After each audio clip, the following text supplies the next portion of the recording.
Jovem Pan Saúde. Olá, seja muito bem-vindo a mais um Jovem Pan Saúde. Durante as férias, é comum ver as crianças cada vez mais conectadas e menos presentes nas brincadeiras, no convívio e até na rotina. Segundo uma pesquisa do Instituto Locomotiva, 9 em cada 10 brasileiros acreditam que as crianças de hoje preferem as telas a brincar ao ar livre. Mas o que isso significa na prática? Como o excesso de tempo online afeta o sono, a atenção e até o comportamento? E como preparar também emocionalmente as crianças para a volta às aulas. É sobre isso que vamos conversar hoje com o pediatra Nelson Douglas Eisenbaum, que também é membro da Academia Americana de Pediatria, e também com a neuropsicopedagoga Isa Minatel. Sejam muito bem-vindos. Obrigado, muito obrigado. Vamos lá, doutor. Bom, a gente sabe que é normal esse aumento das telas, principalmente nas férias, né? As crianças deixam ali sua rotina escola, casa e querem ficar o tempo todo conectadas, né? O que isso pode prejudicar? Quais os principais efeitos físicos, emocionais? Então, a gente tem que dividir em idades as coisas, né? Criança até 18 meses não deveria ser exposta à tela. Quando a gente fala que não deveria ser exposta à tela, eu não estou falando daquele bebê que está dentro de um bercinho e a mãe está assistindo uma novela, ou um filme, ou um dorama, ou qualquer coisa que queira e o bebê está no berço. E sim você colocar a criança de frente a uma tela ou a um celular e deixá-la ver. De 18 a 24 meses, aí a coisa muda um pouquinho de figura, a gente começa a liberar as telas com atividades que são benéficas à criança, programas que são mais educacionais para a criança. De 24 meses a 5 anos, a criança deveria ficar apenas 1 hora por dia vendo tela. E de 5 anos para frente, aí varia. Em 2016, a Academia Americana de Pediatria tinha colocado uma norma de 2 horas por dia de tela. Mas isso meio que caiu por terra. Por quê? Porque hoje, em 2025, a gente já tem uso de tela para estudo e para outras coisas. E não dá para você limitar 2 horas por dia em crianças acima dos 5 anos.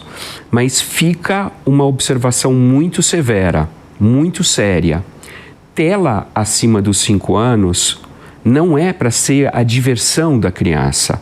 A criança que usa a tela, ela tem que usá-la com cuidado e parcimônia. A gente não pode expor os nossos filhos à tela o tempo todo. É importante que a criança brinque, é importante que a criança seja exposta a atividades sociais, que ela possa contactar outras crianças em parques, ter diversão, ter uma vida normal de criança, jogar uma bola, fazer jogos com os pais.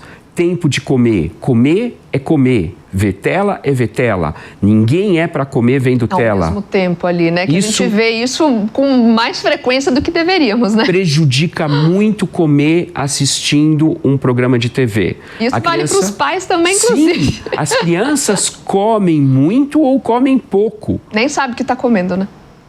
Quando exposta às telas. E o mais importante, na minha opinião, educar o seu filho para que a tela seja uma coisa, não a coisa. Isso é importante. E aí, né, Isa, eu acho que vale também diferenciar o uso dessas telas para o lazer, para o aprendizado. Hoje a gente sabe que as escolas acabaram restringindo o uso do celular e aí essas crianças voltam para as casas com a vontade ainda maior de usar o telefone, né? É muito interessante. A verdade é que, de uma maneira geral, claro, né? Tem exceções, mas estamos todos viciados. Sim, muito. Né? Olha aqui, ó, o que tenho na mão. O celular tá do lado. O tempo todo. Até o nosso despertador tá ali. A gente olha para ver as horas e acaba entrando porque tem uma notificação, porque tem e a gente passa mais tempo do que gostaria ali, né? Então, isso que você falou de separar o uso recreativo, né, das telas, que é uma coisa, e o uso como a gente pode chamar, protagonista das telas, quando eu estou realmente escolhendo usar um instrumento para um fim. As telas para falar com alguém que mora longe, as telas para fazer uma pesquisa, né? Isso sou eu usando as telas. O problema do uso recreativo das telas é que ele foi feito para manter a criança ou o adulto por mais tempo ali conectado. E aí, não sou mais eu usando, é a tela nos usando. A tela usando a criança. Isso é legal de ensinar para a criança também. Peraí, quem está no controle? Né? Quem é que está usando quem? Então, a gente tem, até para tornar prático isso que o doutor falou, que foi incrível, né? As orientações sobre as outras coisas da vida a serem feitas, a gente tem um acróstico, né? Uma brincadeira com as letras, que a gente chama uma das ferramentas da nossa metodologia, que é o CLACA. Que a gente fala, o C de consciência. Por que a gente quer que a criança use um pouco menos de tela? Porque a gente tem uma consciência que talvez ela ainda não tenha. Então é legal a gente buscar traduzir para a criança, às vezes com historinhas, às vezes com brincadeiras, às vezes até com uma musiquinha, o porquê o uso excessivo de telas pode ser prejudicial. É legal que ela saiba, porque se ela souber, as crianças são muito inteligentes. Aí elas vão querer também se controlar. É muito legal. E a educação vem disso, não é de fazer a criança fazer o uso de 1 hora por dia. É de fazer a criança querer fazer. Até porque quando vira obrigação, já vira uma coisa chata, ela não vai querer fazer, né? Isso. Ponha outras atividades. Sabe, uma coisa que eu falo para os pais que vêm no meu consultório é: jogue um jogo com seus filhos, compre um jogo de tabuleiro, mesmo que seja um jogo infantil, seu filho seja muito jovem, faça um jogo, jogue alguma coisa, brinque, compre bola, vá comprar um patim, compre um skate, deixe a criança se sujar, se machucar, viver, aprender a ter equilíbrio e aprender a viver. O uso de tela, ele não é só contraindicado por causa do cérebro. A gente tem outras questões também. Crianças que usam mais tela tendem a ter mais obesidade, tendem a ter mais problemas de saúde, mais sedentarismo e também tem um grande problema ligado à visão. Tem trabalhos mostrando que a criança exposta à tela muitas horas passa a ter miopia e outros problemas visuais pelo uso da tela. Então, você prejudica não só o comportamento, como também a parte física da criança. Essa falha vai durar a vida inteira. Uma criança que desenvolve obesidade antes dos 8 anos de idade, para depois sair disso é muito difícil. Uma criança que mantém obesidade após os 12 anos é muito difícil. E o senhor comentou sobre jogos, né? Existem vídeos educativos e jogos também online. Pode também ter esse efeito negativo se o tempo for muito longo? Sim. Até o conteúdo bom, né, em excesso, pode ter todas essas características que o doutor citou, prejudicando as crianças, né? Se você me permitir, vou voltar. Posso? Placa? Por favor. O C de consciência, o L de leitura. Voltar a ler, comprar livros, né?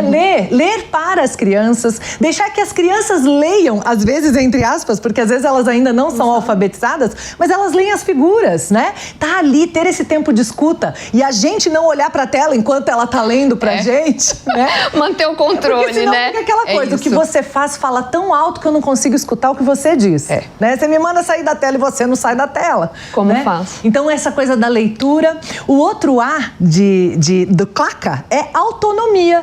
É deixar a criança fazer coisas por ela mesma. Você já viu quanto tempo leva uma criança de 2 anos e meio, 3 anos para calçar as meias?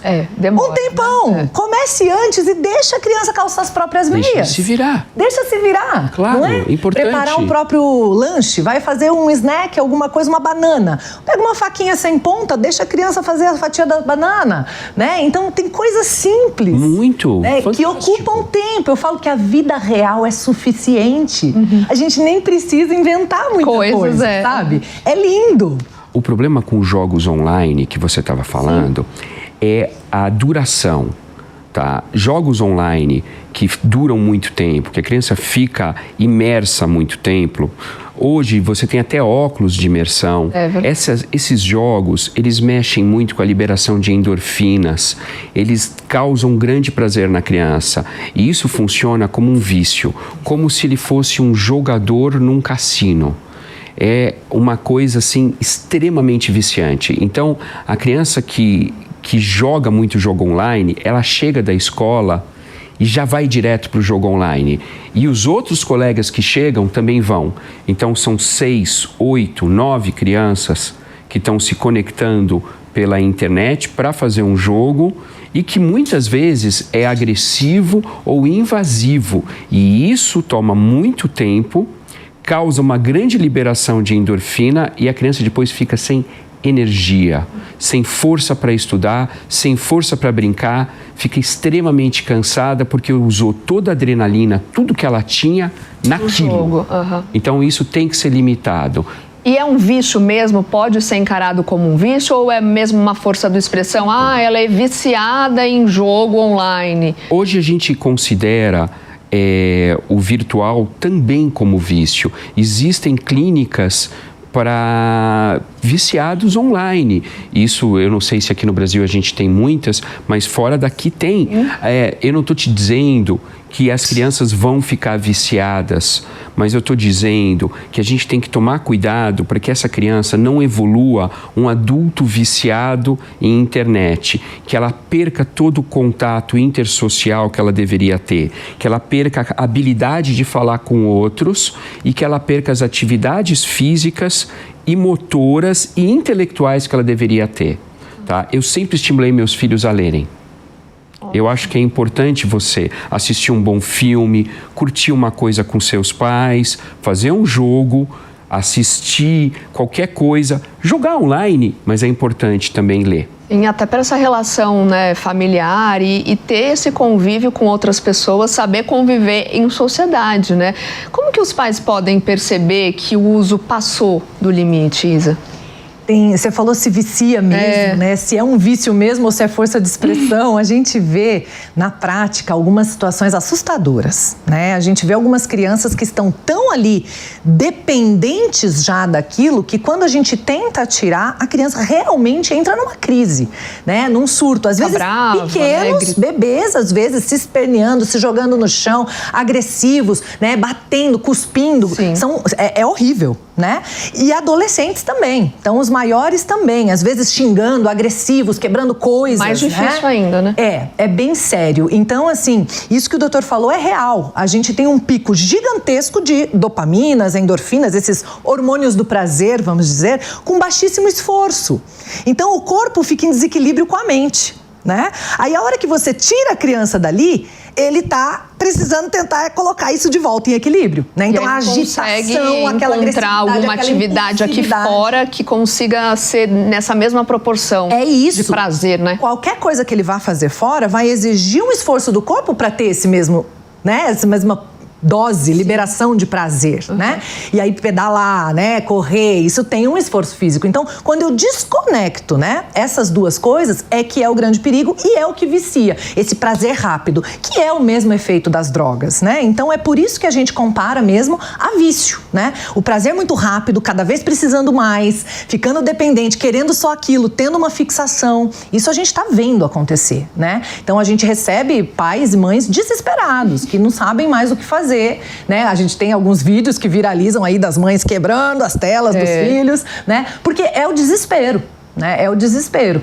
E aí, por fim, a gente tem corpo e amigos para fechar as letrinhas, que é isso. É você priorizar atividades de corpo, não deixá-las de escanteio. Tem que ter atividades de corpo, que podem ser atividades formais, né? Natação, balé, judô, para quem acessa, tem a possibilidade, mas também pode ser um circuito dentro de casa, né? Coloca cadeiras, almofadas, faz o circuito, marca o tempo, brincar dentro de casa vale também. Sim, né? Inventar ali uma brincadeira para ter essa comunhão. Os jogos de tabuleiro, né? Também, que ele citou, a gente ama. Eu entendo que agora com as férias fica muito difícil para os pais.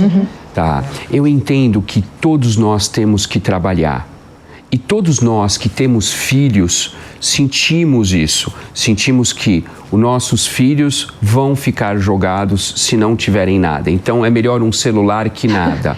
Até porque os pais às vezes não estão no período de férias junto com os filhos, né? E aí fica... As férias estão cada vez mais curtas para os pais, as pessoas estão trabalhando muito mais para ter o que tinham antes, e isso faz com que a criança fique mais sozinha. Mas existe 1 milhão de coisas que elas podem fazer. Se você mora numa casa, numa vila, numa rua que tem pouco trânsito, ou que a criança pode brincar, estimule ela a brincar, mesmo que seja na rua com outros coleguinhas. Tá? Se você mora num condomínio, numa casa melhor e essa criança tem mais liberdade, beleza, que vá para a rua. Se você mora num prédio, que ela desça na parte de baixo do prédio. Tá? Que isso seja obrigatório. É preciso colocar a criança para fazer atividades. A gente tem em São Paulo SESCs, a gente tem em São Paulo praças, a gente tem em São Paulo uma estrutura enorme. E no Brasil inteiro a gente tem isso. A gente tem estrutura para fazer com que as crianças se desenvolvam além da tela. E isso é muito importante. É sair da rotina ali da escola, mas trazer uma outra rotina, né? Uma rotina do lazer para que ela consiga... Comer bem, comer sem tela, sentar para comer e desligar o celular. A gente fala de tempo de qualidade, o quality time que eles falam nos Estados Unidos. Tempo de qualidade vamos sentar comer. Todas as telas vão ser desligadas agora, nós vamos conversar. Eu quero saber o que você tem para me dizer e quero te dizer o que eu tenho para dizer. Isso faz troca, educa, faz com que a criança te respeite, entenda quem você é e o que ela é para você. Enquanto que se você está numa atividade com o celular, seu filho está numa atividade com o celular, sua esposa numa atividade com o celular, isso se corta. Ninguém conversa, todo mundo está ali focado no online, né? E esquece de conversar. Vivendo com filhos desconhecidos. Não é muito triste isso? Às vezes ele está passando por um problema e não conversa, né? Aí as mães falam assim, ou os pais, né? Do nada aconteceu tal coisa e não foi do nada. Não é do nada. Mas eu precisava estar sem a tela, a criança também, e a gente interagindo e trocando para que eu tivesse percebido os sinais. Né? É muito importante a gente estar atento, né? Tem uma pessoa que eu adoro, uma pediatra também, que diz assim, bota reparo. Ela é mineira, a doutora Filó. Ela fala, bota reparo, sabe? Olha com olhos de ver. Escuta com ouvidos de ouvir, sinta com o coração de sentir, né? As crianças pedem socorro e às vezes 2 cadeiras e um cobertor por cima virou uma caverna, sabe assim? Às vezes é coisa muito simples. Eu brinco que eu falo, pode ser um ovinho cozido pedagógico. Cozinha os ovinhos, deixa lá esfriar. A hora que não tiver o que fazer, dá para a criança descascar. Se ela for pequena, ela vai levar 50 minutos ali descascando um ovo cozido, né? E às vezes, se a gente tiver elementos, a gente precisa ter ferramentas práticas. Por isso que eu falo, não basta querer. Muitos pais querem diminuir o uso de tela dos filhos, mas eles não têm clareza dessas coisas práticas que eu estou trazendo aqui. São ferramentas que a gente chama de vida prática, baseada inclusive na filosofia montessoriana. São coisas simples. Se você introduz a sua criança na vida real, em coisas que tem para fazer dentro de casa. Sabe o que faz uma criança com um paninho e um borrifador?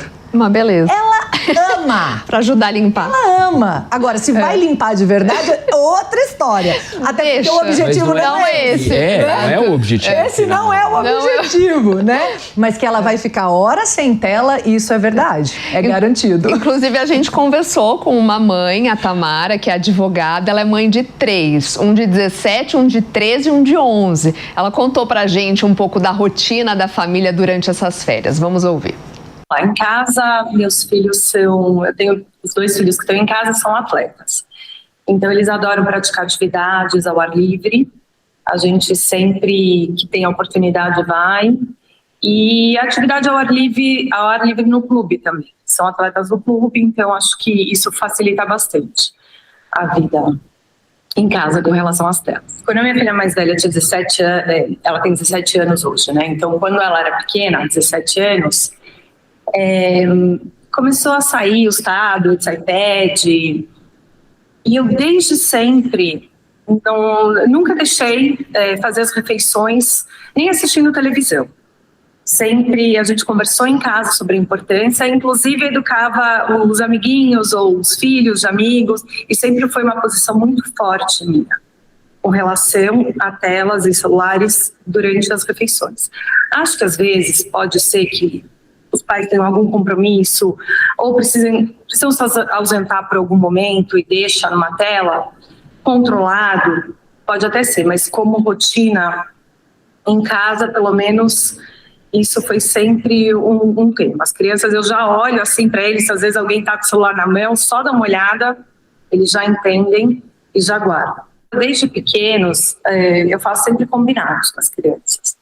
Então, às vezes, de fato, eles querem olhar alguma coisa, consultar, e tudo bem, mas tem o momento certo, o tempo certo, e acho que conversado, falado e respeitado de ambas as partes, acho que funciona super bem. É isso, os filhos da Tamara estão fazendo a lição de casa bonitinho, né? Então, Exemplo. Acho que ela ouviu a gente conversando antes. É isso, esse combinado, né? E o combinado não sai caro para ninguém, é isso. Trazer essa possibilidade de fazer atividade física, eu acho que é um bom caminho para começar, né? Sim, sem dúvida. É fundamental que a criança seja inserida em atividades físicas. Fundamental que você insira a criança na sua vida também. Minha filha sempre cozinhou comigo. Eu gosto muito de cozinhar. Minha filha criou gosto pela cozinha porque ela não gostava do meu tempero. Então ela resolveu aos 8 anos que ela ia começar a cozinhar. Vou aprender, peraí, como... Então, não pode ser. E aí eu fazia comida, ela ia lá, temperava, falou assim, agora tá bom, papai, agora tem cúrcuma, tá legal, vamos comer. Maravilhoso. E isso foi sensacional, porque hoje, aos 14, ela sabe cozinhar e se vira muito bem. E meus filhos também, sempre foram assim.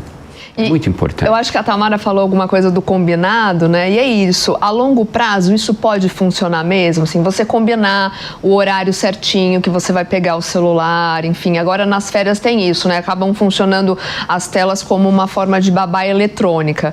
Como fazer esse combinado dar certo? Eu volto na tecla da consciência. A criança tem que querer fazer o combinado. Ela tem que ver valor nisso, ela tem que entender o porquê disso, né? Quando isso acontece, quando a gente consegue ir consolidando e construindo consciência, porque consciência não é assim, vamos sentar agora que eu vou botar toda a consciência aí para dentro, né? Não, a gente vai ganhando consciência, a gente vai descobrindo coisas, a gente vai vendo situações, formando repertório e aprendendo e entendendo o que está acontecendo, né? Quando funciona, às vezes acontecem umas coisas curiosas. Eu tive uma experiência com o meu menino, hoje também tem 14, mas agora, nessa época ele estava com 12. E ele falou assim pra mim, mãe, bota uma senha aqui que eu não saiba. Me deu o celular dele. Aí eu falei, coloco, filho, mas por quê? Ele falou, porque eu tô passando mais tempo no YouTube do que a gente combinou. Só. E eu quero tua ajuda. Então, isso é muito legal. Por isso que eu falo da importância de fazer a criança querer.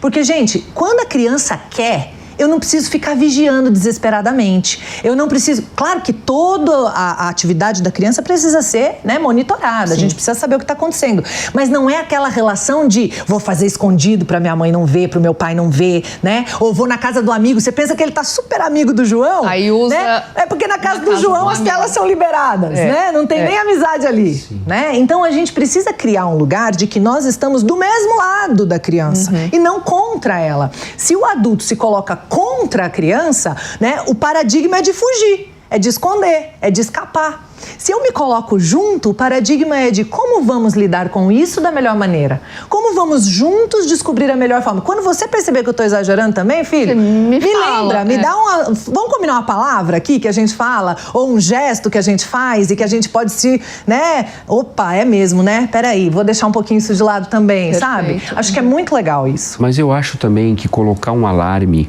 que a criança possa... Porque muitas vezes, quando você está numa tela ou você está imerso em algo, você se perde no tempo. Então, eu acho que colocar um alarme ou um limitador que pare o programa e a criança saiba, bom, agora acabou, acabou.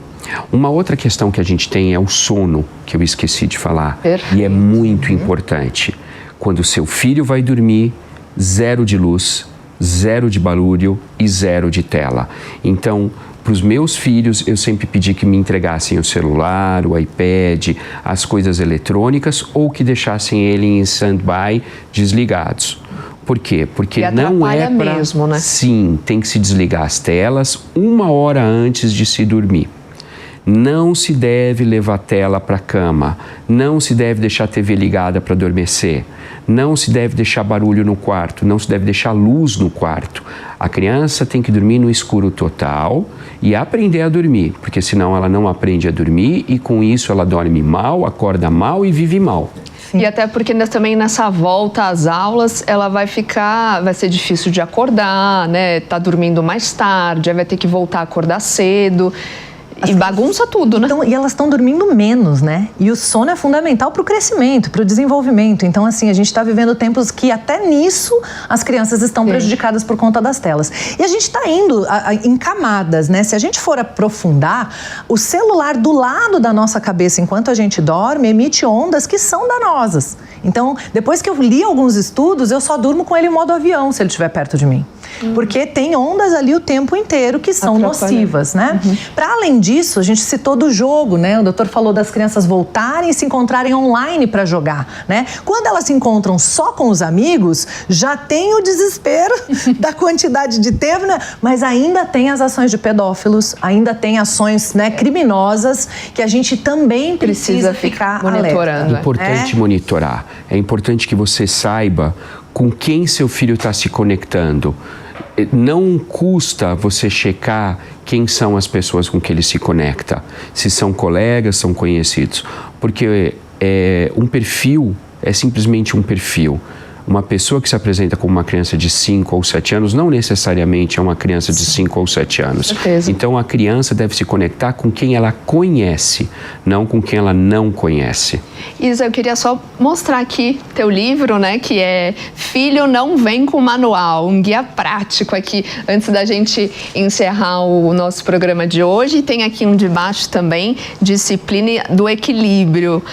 Fala um pouquinho antes da gente encerrar, que os pais vão poder acompanhar aqui nessas obras tuas. Boa! O Filho Não Vem com Manual é um guia prático mesmo de usar programação neurolinguística com crianças. A gente brinca com essa expressão, né, de que filho não vem com manual, e não vem mesmo, mas existem padrões, existem coisas que a gente pode se guiar e orientar, e tem ferramentas simples. Eu brinco, às vezes as pessoas falam assim, Isa, já tentei de tudo. Aí eu cito 3 coisas da PNL e as pessoas percebem. Eu falo, você já usou ancoragem? Você já usou metamodelo de linguagem? Você já usou... Aí as pessoas vão ficando meio bugadas assim, né? Você já usou submodalidades? Aí a pessoa, o que é isso? Eu falo, então você não tentou de tudo. Você talvez tenha tentado de tudo que você conhece, não de tudo que existe, né? E isso tem dentro do Disciplina do Equilíbrio também. As ferramentas, a gente tem mais de 80 ferramentas mapeadas que a gente dá passo a passo para os principais desafios da infância. Doutor, uma mensagem final. O segredo mesmo é esse equilíbrio que os pais precisam